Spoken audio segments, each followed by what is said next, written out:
તાજેતરમાં જામનગરના બેડીમાં વકીલ હારૂન પાલેજાની હત્યાથી ખળભળાટ મચી ગયો હતો.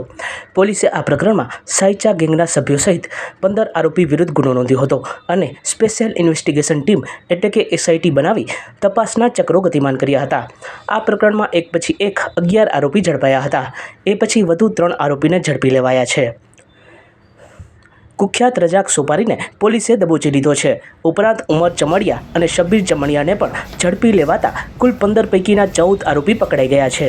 હવે અંતિમ ફરાર આરોપીને ઝડપી લેવા પોલીસ કવાયત કરી રહી છે. અદાલતે રજાક સોપારી સહિતના 3 આરોપીના 3 દિવસના રિમાન્ડ મંજૂર કર્યા છે.